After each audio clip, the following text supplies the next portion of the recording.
everyone, I'm Gitanshi Aditya and today we are going to study chapter number 6 kinds of verbs. So आप जल्दी से अपनी अपनी grammar की बुक्स ओपन कर लें, साथ में अपनी ग्रामर की नोटबुक भी ओपन करके रख लें, ठीक है। आज हम इस चैप्टर को भी पढ़ेंगे और साथ में चैप्टर नंबर 7 भी पढ़ेंगे और दोनों के एक्सरसाइजेस को कंप्लीट करेंगे, ठीक है। तो चलो देखो, एडवर्ब्स सबसे पहले होते क्या हैं, तो एक क्विक रिव्यू मैंने आपको पहले ही पढ़ा दिया है कि एडवर्ब्स क्या होते हैं।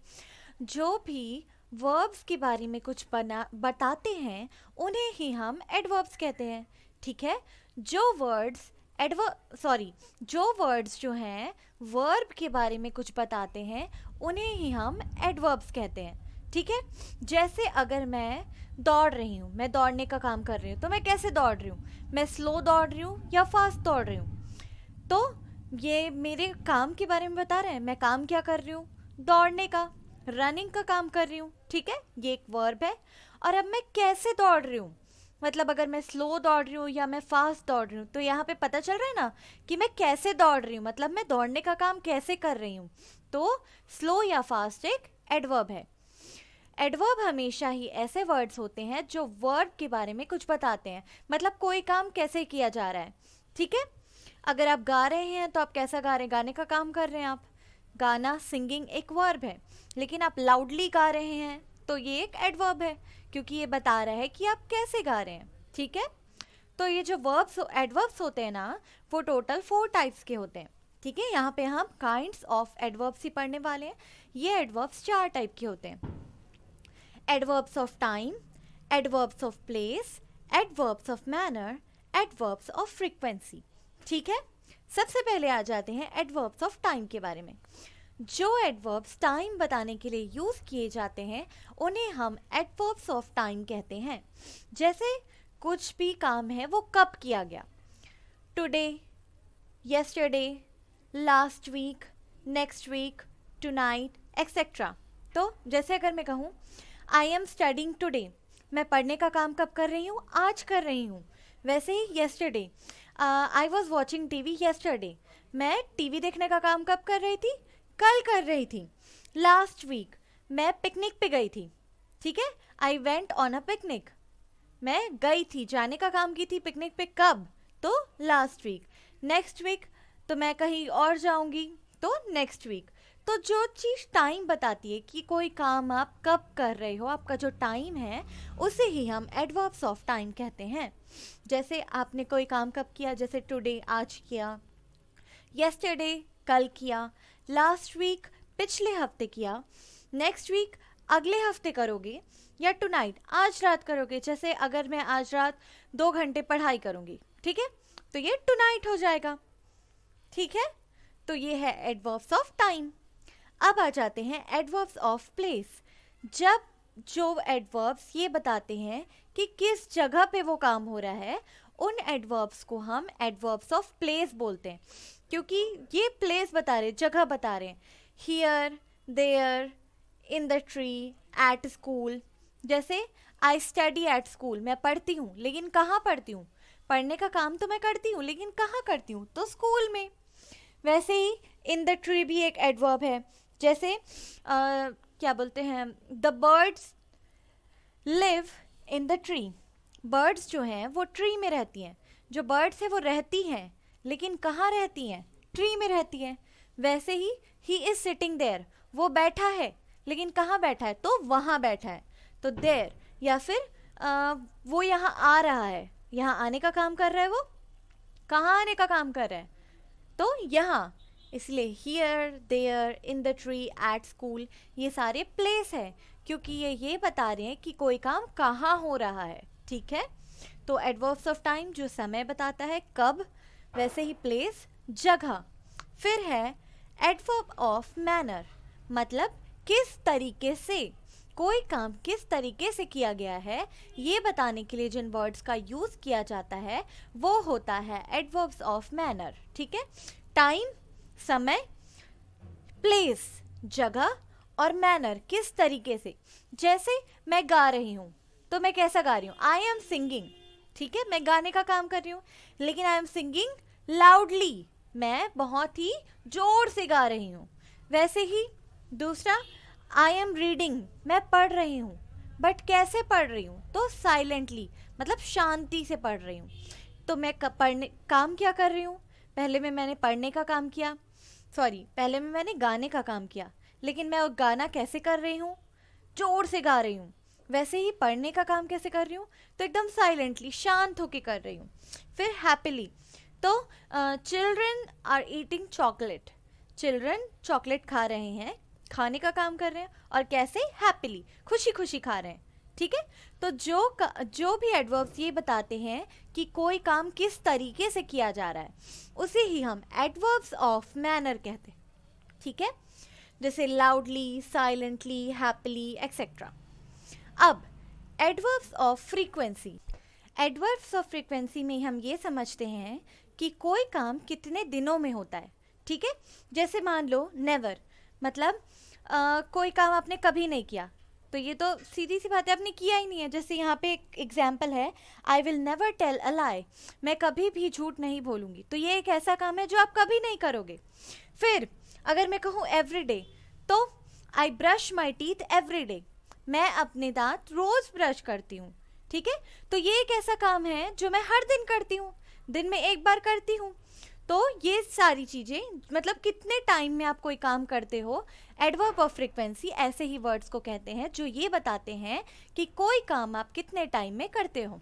जैसे समटाइम्स, वो यहाँ कभी कभी आता है, टाइम फिक्स नहीं है लेकिन कभी कभी आता है, तो समझ में आ रहा है ना कि कभी कभी हाँ आ जाता है। और वैसे ही यूजुअली, मतलब ज़्यादातर टाइम। ठीक है, यूजुअली मतलब आम तौर पर, कोई काम आम तौर पर जब आप जैसे करते हो उसे ही हम यूजुअली बोलते हैं। जैसे वो यूजुअली जो घर, वो किसी लड़की की बात हो रही है अगर, कि वो यूजुअली 6 बजे तक घर आ ही जाती है, मतलब आम तौर पर वो 6 बजे तक घर तो आ ही जाती है, तो वो हर दिन, लगभग हर दिन वो ऐसा काम करती है। तो एडवर्ब्स ऑफ फ्रीक्वेंसी से हमें यही पता चलता है कि हम कोई काम कितने टाइम में करते हैं। ठीक है, सो हमने ये 4 टाइप्स के एडवर्ब्स को जान लिया है, adverbs of time, adverbs of place, adverbs of manner, adverbs of frequency. ठीक है, तो अब हम इसे अच्छे से समझ चुके हैं। अब हम आ जाते हैं अपने एक्सरसाइज पे। तो आप सभी जल्दी से पेज नंबर 33 अपने अपने बुक्स का ओपन करें, अपनी नोटबुक निकालें। ठीक है, जल्दी से अपनी नोटबुक निकाल लो। यहाँ पे है पहला exercise, rewrite each sentence with the words in brackets. आपको हर एक सेंटेंस को जो ब्रैकेट में वर्ड्स दिए गए हैं उनका यूज़ करके दोबारा से लिखना है। ठीक है, यही आपका काम है। सो आप सबसे पहले क्या करेंगे, चलो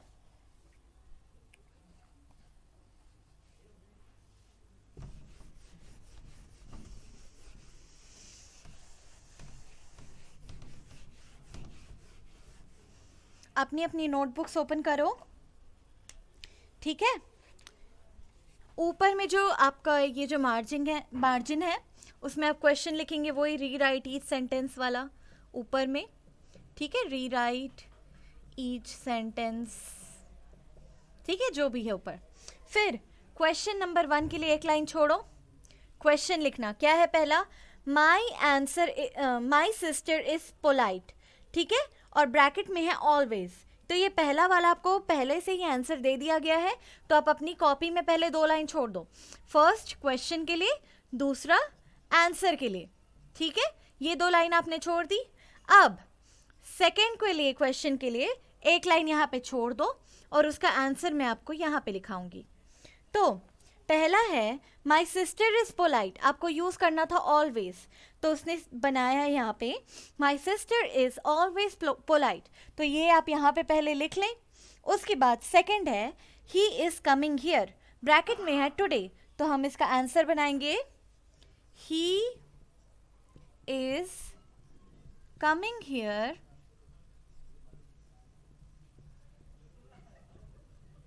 टुडे, वो यहाँ आ जा रहा है। फिर थर्ड क्वेश्चन के लिए आप लाइन छोड़ें और थर्ड का आंसर लिखें, I will forget my friends, और ब्रैकेट में है नेवर, तो हम इसे बनाएंगे I will never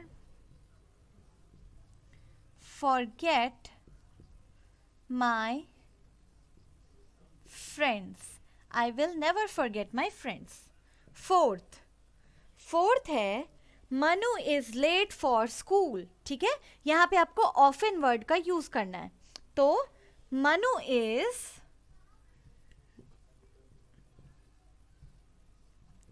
often late for school. ठीक है, अब आप जल्दी से इसे लिखें, फिर आगे बढ़ते हैं. वीडियो पॉज कर लेना बेटा.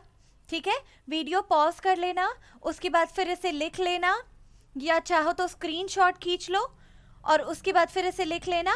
और मैं अब इसे रब कर रही हूँ. ठीक है, स्क्रीनशॉट खींच सकते हो आप इतनी देर में. चलो, फोर्थ तक हो चुका है. फर्स्ट वाला आपको अपने में आपसे बुक से देख के लिखना है.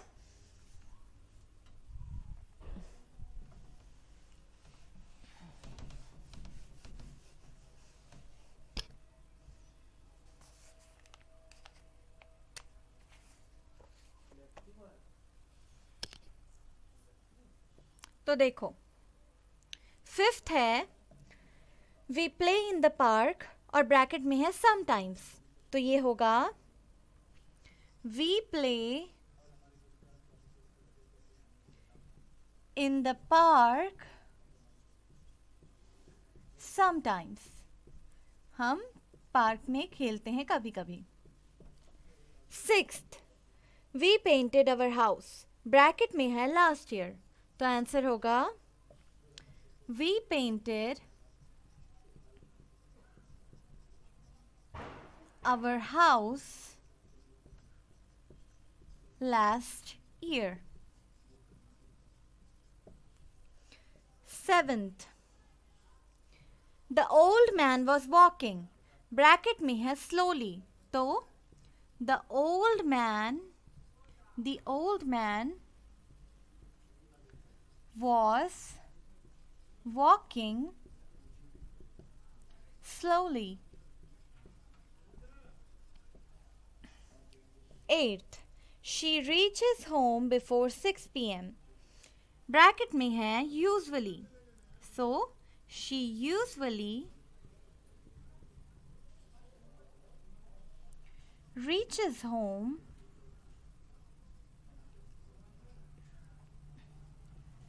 before 6 p.m. She usually reaches home before 6 p.m.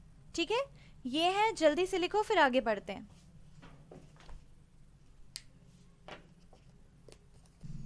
चलो, अब मैं इसे रब कर रही हूं. आप पीछे जाके स्क्रीनशॉट ले सकते हैं अगर आपने नहीं लिखा है अभी तक. तो अब हम आ जाते हैं अपने नेक्स्ट एक्सरसाइज पे, है जो है use this adverbs in simple sentences of your own. यहाँ पे आपको कुछ एडवर्ब्स दिए गए हैं, आपको इनका यूज करके सिंपल सेंटेंसेस बनाने हैं. तो आप सभी अपनी अपनी नोटबुक पे आ जाएं, क्वेश्चन नंबर 2 डालें और फिर इसे लिखते जाएं.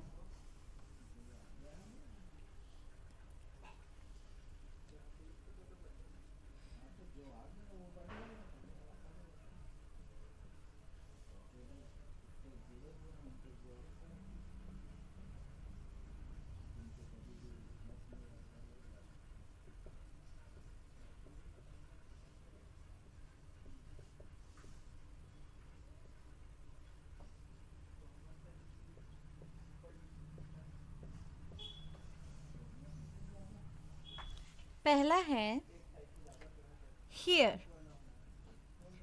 हियर होगा यू कैन सिट हियर. ठीक है, हियर के नीचे आप अंडरलाइन करेंगे. There, who is standing there. ये क्वेश्चन है, सो क्वेश्चन सेंटेंस है. Third, often.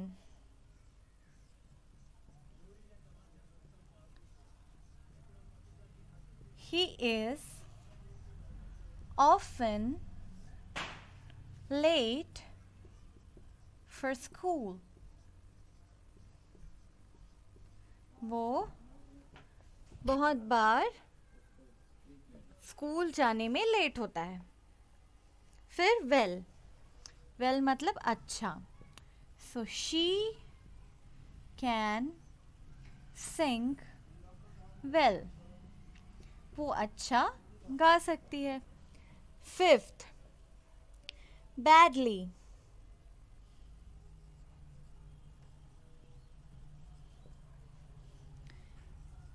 you have done it badly. Sixth, तुमने ये बुरे तरीके से किया। ठीक है, उसने कोई काम किया है जो कि उसने बुरी तरीके से किया। Sadly, she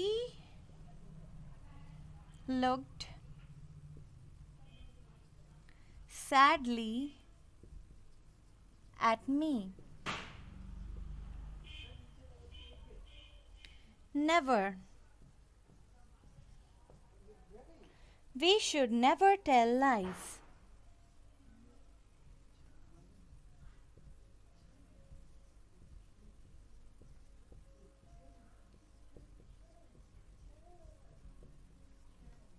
We should never tell lies. हमें कभी झूठ नहीं बोलना चाहिए।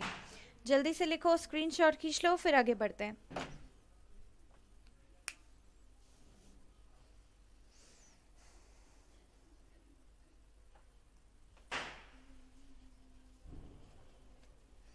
चलो आगे बढ़े 8th पे।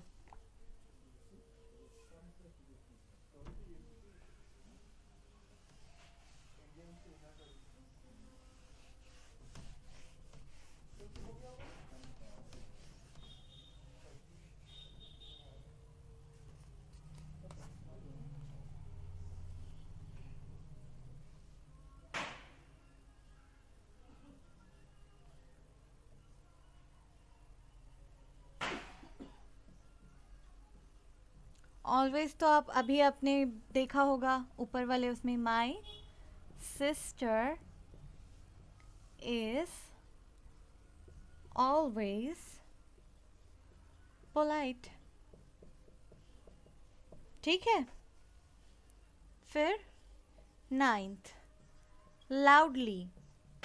तो लाउडली भी हम यहीं से लिखते हैं, the girls were singing loudly. The, अच्छा मैंने शायद जो भी हमने एडवर्ब लिखा उसके नीचे अंडरलाइन नहीं किया है, तो आप कर लेंगे सबके नीचे। Always, the girls were singing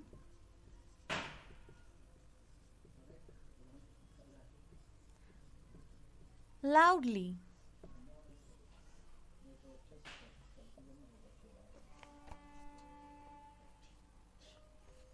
फिर है today. I am not going to school today. मैं आज स्कूल नहीं जा रहा हूँ।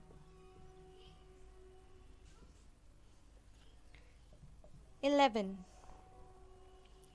yesterday.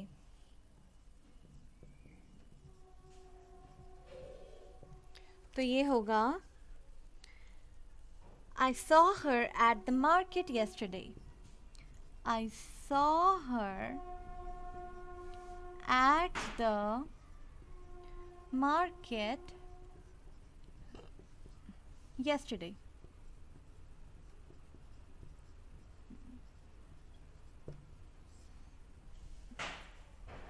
12th and the last one, tomorrow. We have a holiday tomorrow.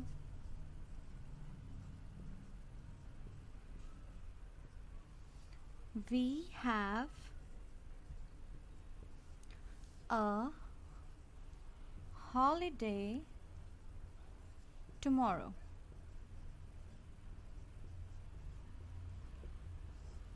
ठीक है, जल्दी से इसे लिखो, फिर हम नेक्स्ट चैप्टर शुरू करेंगे।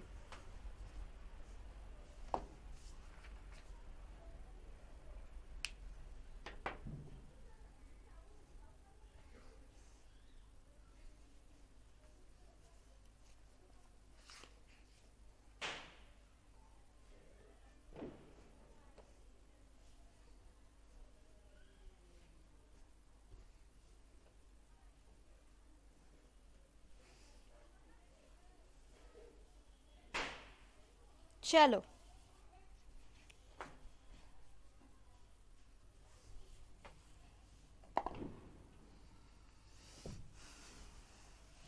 अब आ जाते हैं चैप्टर नंबर 8 पे, जो कि है प्रीपोजिशन। ठीक है, प्रीपोजिशन पे आप आ जाइए। सॉरी, चैप्टर नंबर 7 है ये, प्रीपोजिशन। तो देखो, 6 हमने अभी पढ़ा, चैप्टर नंबर 7 हम पढ़ेंगे काइंड्स ऑफ प्रीपोजिशन।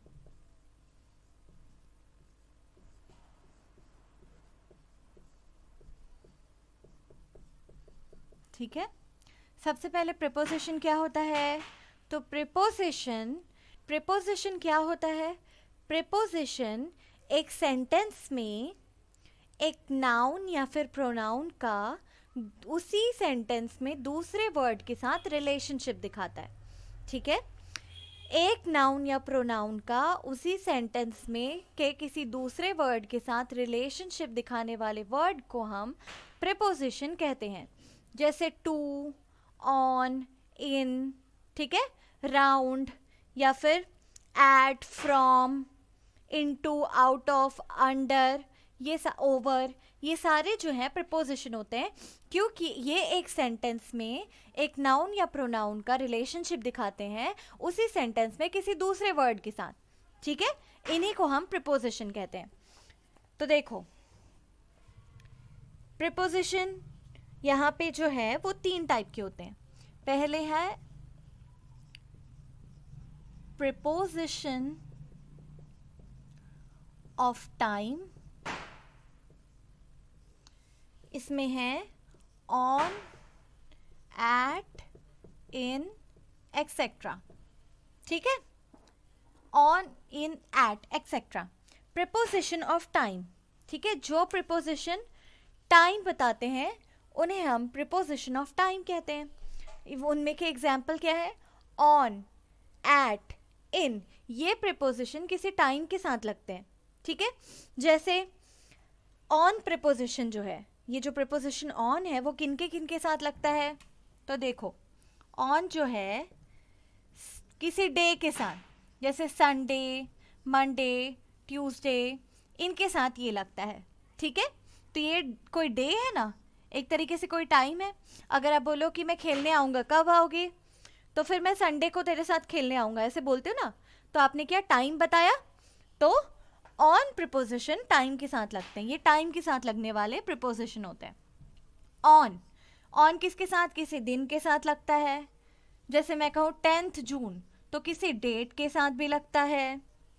फिर मैं कहूँ द डे ऑफ क्रिसमस, मतलब मैंने किसी फेस्टिवल के बारे में बात की ना, कि क्रिसमस वाले दिन। तो जब भी आप किसी डे की बात करते हो, किसी डेट की बात करते हो, और किसी स्पेशल से ऐसे डे की बात कर रहे हो जब आपका कोई फेस्टिवल आपको बताना है, तो इन सब के साथ हम प्रीपोजिशन ऑन का यूज करते हैं। ठीक है, अब नेक्स्ट है एट। एट का यूज हम कहाँ करते हैं? ठीक है, तो देखो 8 o'clock, जैसे अगर हमें कोई टाइम बताना हो, स्पेसिफिक टाइम, क्लॉक वाला टाइम, कि 10 AM, 10 PM, 8 o'clock, 7 o'clock, 6 o'clock, 6:30, तो इन सब के साथ हम एट का यूज़ करते हैं स्पेसिफिक टाइम के लिए, एट प्रीपोजिशन। साथ में अगर कोई आपको ऐसे बताना हो, नाइट, मतलब कोई काम आप कब कर रहे हो, दिन में कर रहे हो, रात में कर रहे हो, मिड डे में, मतलब दोपहर को कर रहे हो, इन सब के साथ आपको यूज़ करना है एट प्रीपोजिशन का। Day, night, mid day, mid night, इनके साथ आप यूज़ करोगे एट प्रीपोजिशन का। क्रिसमस, दिवाली, इन सब के साथ हम एट प्रीपोजिशन का यूज़ करेंगे। यहाँ पे हम दिन की बात नहीं कर रहे हैं। देखो, डे ऑफ क्रिसमस अलग हो गया और सिर्फ फेस्टिवल अलग हो गया। जब फेस्टिवल वाले दिन की बात करेंगे तब ऑन का यूज़ होगा, और जब हम सिर्फ फेस्टिवल की बात करेंगे तब वो एट प्रीपोजिशन वहाँ पे लगेगा। ठीक है, अब देखो नेक्स्ट, इन। जब आपको सुबह बताना हो, शाम बतानी हो, कोई मंथ बताना हो, या फिर कोई साल बताना हो, इनके साथ हम इन का यूज़ करते हैं। तो इन द मॉर्निंग, इवनिंग,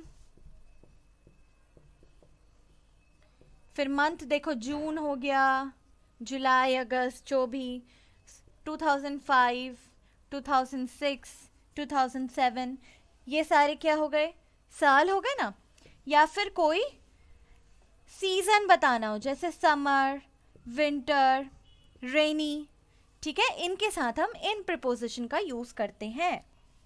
तो देखो, ऑन किसी डे के साथ, ठीक है, ये संडे, मंडे, ट्यूसडे, वैसे ही डेट के साथ, और किसी दिन की बात करें जब कोई फेस्टिवल हो, कोई स्पेशल सा, उनके साथ हम ऑन का यूज़ करते हैं।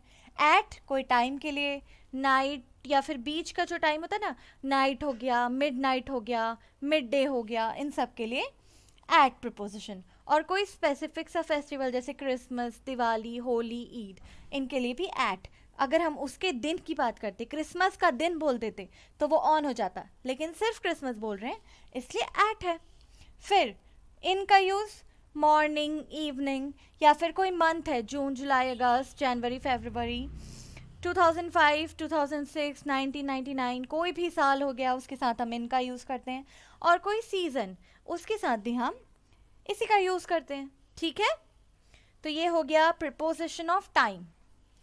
अब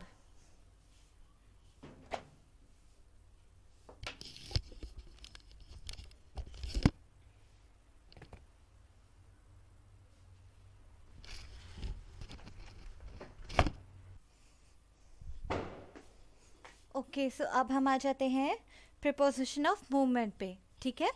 ये एक था, दूसरा टाइप है प्रीपोजिशन ऑफ मूवमेंट, हमने ये अच्छे से जान लिया। अब मूवमेंट के साथ जो, मतलब कभी आप इधर से उधर जा रहे हो, या फिर जो भी मूवमेंट होता है, जैसे अर्थ जो है, जो घूमती है सन के राउंड, उसका मूवमेंट हो गया, या फिर ट्री से एप्पल गिरने का मूवमेंट हो गया, या फिर आपके चलने का मूवमेंट हो गया, ठीक है। कोई भी चीज़, मतलब मूवमेंट, मतलब जो भी मूवमेंट होता है, आप इधर से उधर जाते हो, मतलब जो ना, कोई चीज़ मूव करती है, जाती है इधर से उधर, वही मूवमेंट है, ठीक है। तो उसी मूवमेंट के अलग अलग तरीके, मतलब कौन से के साथ क्या प्रीपोजिशन लगता है, अब यहाँ पे हम ये जानेंगे। प्रीपोजिशन जो कि मूवमेंट के साथ होता है वो कौन कौन से जान लेते हैं। तो राउंड मूवमेंट, वैसे ही राउंड मतलब गोल। अपवर्ड मूवमेंट बोलते हैं ना, मूवमेंट कई तरीके के होते हैं, कोई के इधर अलग अलग तरीके से कोई जा सकता है। राउंड में गोल, अप में ऊपर, डाउन में नीचे जा सकता है। वैसे ही फ्रॉम मतलब एक जगह से दूसरी जगह, ठीक है, एक जगह से चला और दूसरी जगह पहुंचा, तो वो यहाँ से चला फ्रॉम यहाँ से, और टू पहुंचा कहाँ, जिस जगह पे, कहाँ तक के लिए चला। जैसे मैं कहूँ कि मैं ट्रेन से जा रही हूँ, तो मैं बोलूँगी, मान लो मैं जा रही हूँ फ्रॉम बाराद्वार, मतलब मैं कहाँ से जा रही हूँ, मेरा मूवमेंट कहाँ से है, बाराद्वार से, टू कहाँ तक के लिए, तो रायपुर। तो ये जो प्रीपोजिशन जो कि मूवमेंट बताते हैं, मतलब कोई जो काम है वो किस तरीके से हो रहा है, उन्हें ही प्रीपोजिशन ऑफ मूवमेंट कहते हैं। मतलब राउंड तो गोल गोल, अप मतलब ऊपर, डाउन मतलब नीचे, ठीक है, डाउन नीचे, फ्रॉम मतलब जहाँ से आप जा रहे हो, टू मतलब कहाँ तक आप जा रहे हो, जैसे मैं बाराद्वार से चली और कहाँ तक के लिए, रायपुर तक के लिए। वैसे ही इनटू, जैसे कोई आदमी पानी में गया तो ही जम्प्ड इनटू द वाटर, पानी में कूद गया तो इनटू द वाटर, ठीक है। वैसे ही आउट ऑफ, अगर आप किसी को क्लासरूम से बाहर निकालती कोई टीचर, तो out of the classroom, classroom से बाहर निकालना। तो ये जो प्रीपोजिशन जो किसी तरीके से मूवमेंट बताते हैं, मतलब कोई काम कैसे हो रहा है, किसी का चलना कैसे हो रहा है, वो गोल घूम रहा है, यहाँ ऊपर जाना, फिर नीचे आना, फिर फ्रॉम मतलब कहाँ से कहाँ तक, तो to, into jumped into the water, पानी के अंदर जाना, आउट ऑफ मतलब क्लासरूम से बाहर, या जो भी और भी एग्जाम्पल हैं। तो ये सारे जो हैं वो हैं प्रीपोजिशन ऑफ मूवमेंट के एग्जाम्पल्स, ठीक है। अब आ जाते हैं प्रीपोजिशन ऑफ प्लेस। ये सेकंड था, अब ये थर्ड। Preposition of place.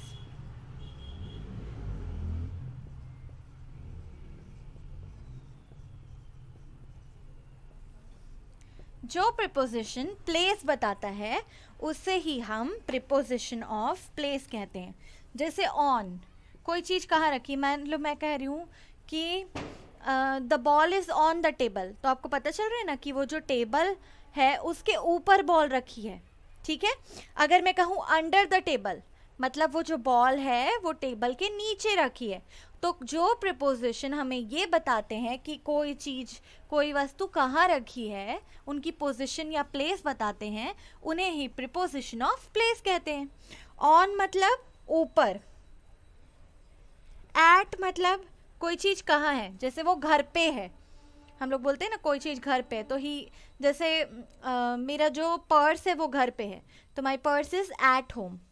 फिर इन, कोई चीज़ किस में है, तो जैसे जो स्टूडेंट है वो क्लासरूम में है, तो इन द क्लासरूम, ठीक है। वैसे ही अंडर, तो कोई कहाँ नीचे के लिए यूज़ होता है ये, मतलब वो बॉल अगर टेबल के अंदर है तो under, the ball is under the table, मतलब वो टेबल के नीचे है। फिर बिहाइंड, बिहाइंड का मतलब होता है पीछे, मतलब बिहाइंड द डोर मतलब दरवाजे के पीछे, बिहाइंड द सोफ़ा सोफ़े के पीछे, बिहाइंड द ट्री ट्री के पीछे। फिर इन फ्रंट ऑफ मतलब सामने, उसके जस्ट सामने। इन फ्रंट ऑफ स्कूल मतलब स्कूल के सामने, वैसे ही in front of our house मतलब हमारे घर के सामने। फिर बिटवीन, बिटवीन मतलब होता है बीच में, जब भी हमें बीच में बताना होता है तो हम बिटवीन का यूज़ करते हैं। बिटवीन टू बॉयज़ मतलब दो लड़कों के बीच में। फिर John and Jane, between John and Jane मतलब जॉन और जेन के बीच में, ठीक है। ब्रदर एंड सिस्टर, तो बिटवीन ब्रदर एंड सिस्टर मतलब भाई बहन के बीच में। फिर अमोंग मतलब उनके बीच में, जब दो से ज़्यादा होते हैं ना, बिटवीन का यूज़ हम दो लोगों की में बताने के लिए करते हैं। दो लोगों को जब हमें बताना होता है कुछ डिफरेंस या उनके बारे में, तो हम बिटवीन का यूज़ करते हैं, और दो से ज़्यादा में अमोंग का यूज़ करते हैं। तो अमोंग मैनी गर्ल्स मतलब बहुत लड़कियों के बीच में। अमोंग द पीपल मतलब बहुत से लोगों में। वैसे ही अमोंग द स्टूडेंट्स मतलब स्टूडेंट्स के बीच में, ठीक है। तो उनकी प्लेस पता चल रही है, जगह। ऑन ऊपर, एट पे, इन तो में किसी मतलब क्लासरूम में, घर में। अंडर तो मतलब नीचे, तो under the chair, under the table. Behind तो बिहाइंड द ट्री, ट्री के पीछे। बिहाइंड द हाउस, हाउस के पीछे। इन फ्रंट ऑफ तो इन फ्रंट ऑफ अवर हाउस मतलब हमारे घर के सामने, या फिर और बिटवीन दो लोगों के बीच में, ठीक है। वैसे ही अमोंग दो से ज़्यादा लोगों के बीच में। तो ये थे आपके तीन टाइप के प्रीपोजिशंस। पहला था प्रीपोजिशन ऑफ टाइम, दूसरा प्रीपोजिशन ऑफ मोमेंट, और तीसरा है प्रीपोजिशन ऑफ प्लेस। आपको और पढ़ना है तो आप सभी पेज नंबर 34 पे आ जाएं अपनी अपनी बुक्स पे, और उसे अच्छे से पढ़ने की कोशिश करें। चलो अब आ जाते हैं एक्सरसाइज पे। तो अपनी अपनी पेंसिल्स आप सभी निकालें, अपने हाथ में रखें। हम इसके एक्सरसाइज को फिल करने वाले हैं, ठीक है। तो मैं अब इसे रब कर रही हूँ। एक्सरसाइज 1 है, आपको क्या, put in, on, at before each time expression. आपको यहाँ पे सारे टाइम एक्सप्रेशन दिए गए हैं, उनके सामने आपको इन, ऑन या फिर एट लगाना है। इन, ऑन या फिर एट। तो देखो फर्स्ट है ब्लैंक 8:15, यहाँ पे टाइम दिया हुआ है 8:15, तो ये होगा एट 8:15। सेकेंड ब्लैंक नाइट, मैंने बताया था नाइट के साथ क्या लगता है, एट नाइट। थर्ड ब्लैंक 2005, देखो साल आ गया तो इन 2005। फोर्थ ब्लैंक मार्च, यहाँ पे मंथ है तो इन मार्च। फिफ्थ ब्लैंक मिड डे, तो मैंने बताया था नाइट, मिडनाइट, मिड डे, इन सब के साथ एट लगता है। सिक्स्थ ब्लैंक मंडे, डे है देखो तो ऑन मंडे. 7th ब्लैंक जनवरी, तो इन जनवरी, जनवरी में मंथ है. फिर ब्लैंक समर, तो ये क्या है, एक सीजन है और इसके साथ लगेगा इन समर. फिर 9th ब्लैंक मिडनाइट, जैसे मिड डे वैसे मिडनाइट, तो एट मिडनाइट. फिर 10th ब्लैंक 10 o'clock, टाइम आ गया देखो, तो एट 10 o'clock. फिर ब्लैंक द मॉर्निंग, मैंने बताया था मॉर्निंग इवनिंग इनके साथ क्या लगेगा, इन द मॉर्निंग. फिर 12th ब्लैंक माई बर्थडे, तो देखो यहाँ पे डे की बात हो रही है किसे, तो ऑन माई बर्थडे. फिर मैं बताई थी डे की बात होती है तो ऑन लगाते हैं.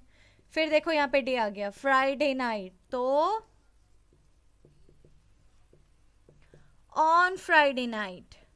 फिर ब्लैंक न्यू ईयर्स डे, फिर डे आ गया, ब्लैंक न्यू ईयर्स डे, तो on New Year's Day. 15th blank Monday morning, फिर मंडे आ गया तो on Monday morning. 16th blank the day of Diwali,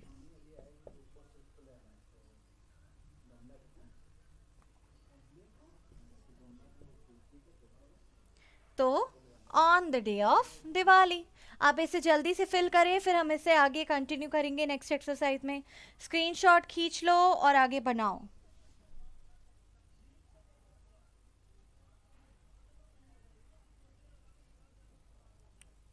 चलो अब आ जाते हैं नेक्स्ट पे.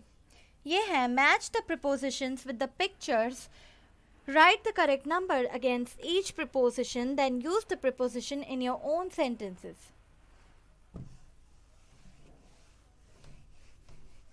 यहाँ पे आपको क्या करना है,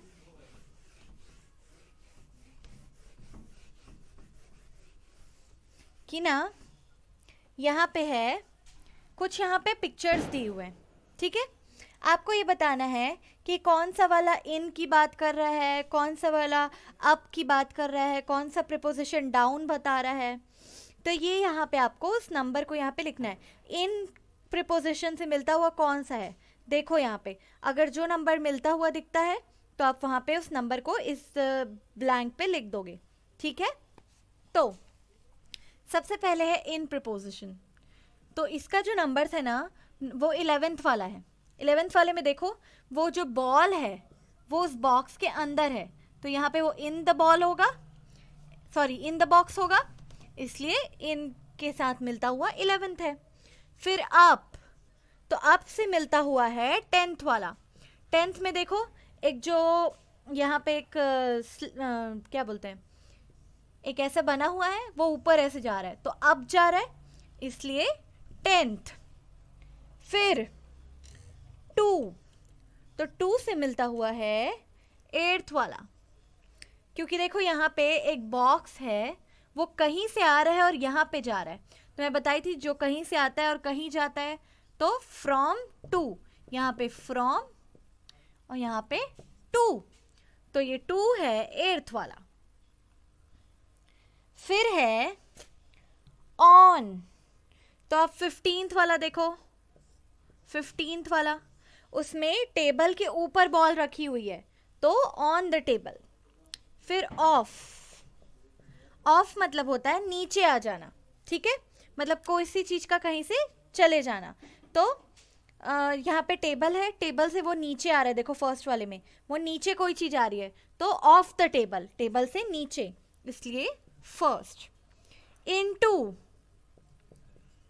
इनटू में 4th वाला देखो, यहाँ पे 4th वाले में ये बाहर से अंदर आ रही है उस बॉक्स की, इनटू द बॉक्स, इसलिए ये होगा 4th. फिर है ओवर। तो आप सेकेंड वाला देखो, यहाँ पे एक बॉक्स है, सेकेंड वाले में देखना एक बॉक्स है, वो एक साइड से दूसरे साइड, मतलब ये बॉक्स है उसके ऊपर से जा रहा है, तो ओवर द बॉक्स, इसलिए यहाँ पे होगा सेकेंड। फिर है ऑन टू। तो ऑन टू में है फिफ्थ वाला, मतलब ना जब कोई चीज किसी के अंदर चले जाती है, जैसे यहाँ पे ये बॉक्स है नीचे रखा हुआ, ये इसके अंदर ऐसे चले गई, लेकिन जब कोई चीज, तो ये इनटू होगा, लेकिन जब कोई चीज कहीं नीचे है, ठीक है, ये टेबल है, कोई नीचे है, ठीक है, वहां से कहीं ऊपर चले जाती है, तो ये ऑन टू होता है। किसी चीज के ऊपर चढ़ गई ना, यहाँ पे क्या हो रहा है, ये बॉल जो है इसी बॉक्स से यहाँ पे रखा हुआ है, ये बॉल यहाँ से यहाँ अंदर आ गई तो नीचे ही है, लेकिन यहाँ पे क्या है, ये बॉल यहाँ रखी हुई है, यहाँ से ऊपर आ गई, तो ये ऑन टू हो जाएगा, इसलिए फिफ्थ वाला।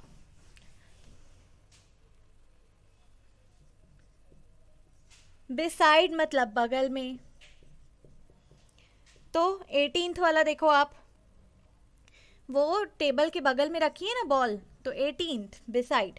फ्रॉम, तो फ्रॉम के लिए आप 6th वाला देखो, मैंने क्या बताया था अभी, जब टू होता है तो क्या होता है, जैसे ये बॉक्स है तो यहाँ टू मतलब यहाँ बॉक्स तक, लेकिन इसमें क्या है, फ्रॉम में मतलब ये बॉक्स कहाँ से चल रहा है, तो यहाँ से ऐसे चल रहा है, यहाँ से जा रहा है, यहाँ पे पहुँचा नहीं है, यहाँ पे ये है फ्रॉम, जब ये यहाँ आ जाएगा तो ये टू हो जाएगा।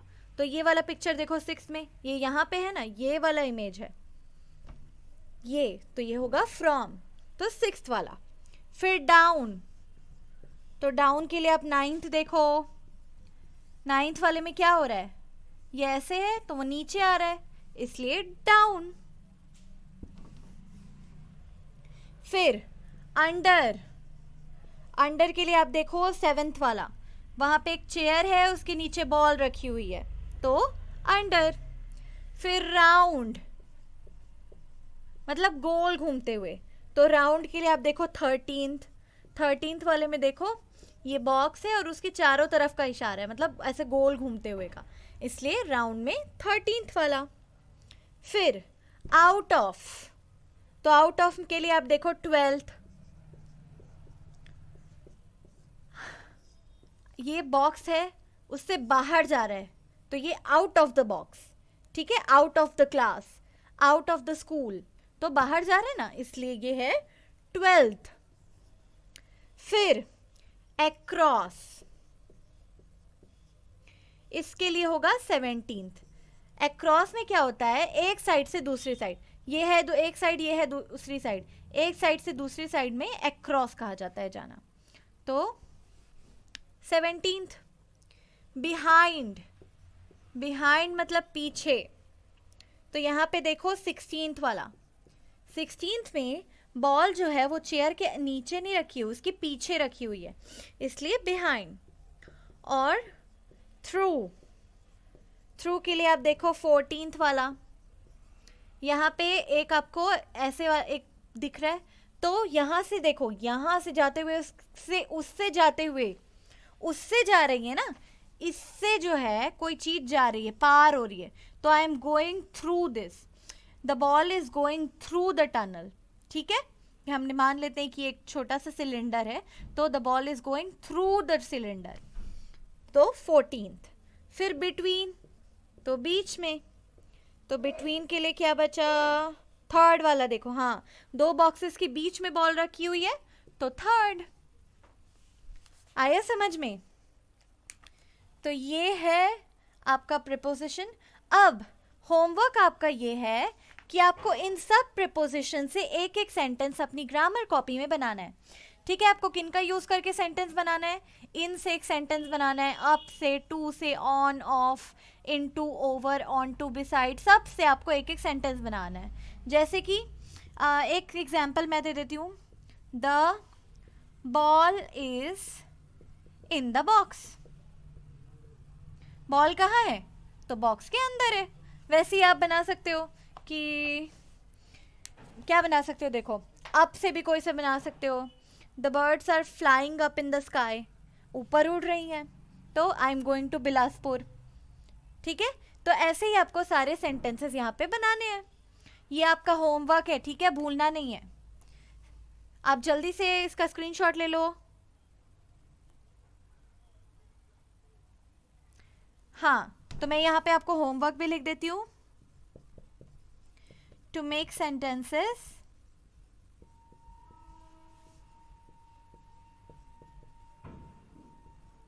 यूजिंग these preposition, इन prepositions का यूज करके आपको सेंटेंसेस बनाने हैं इन योर ग्रामर कॉपी। ठीक है, ये होमवर्क है आपका, ग्रामर कॉपी में ही बनाना है डायरेक्टली। चलो, सो आज हमने ग्रामर के 2 चैप्टर कंप्लीट कर लिए हैं, चैप्टर नंबर 6 और चैप्टर नंबर 7। नेक्स्ट क्लास में हम चैप्टर नंबर 8 और चैप्टर नंबर एक और कौन सा है बताओ, एक है चैप्टर नंबर 14, तो ये हम दोनों क्लास में पढ़ेंगे। सो अगर वीडियो अच्छा लगा हो, लाइक करें, शेयर करें और सब्सक्राइब करें। Thank you very much, bye bye.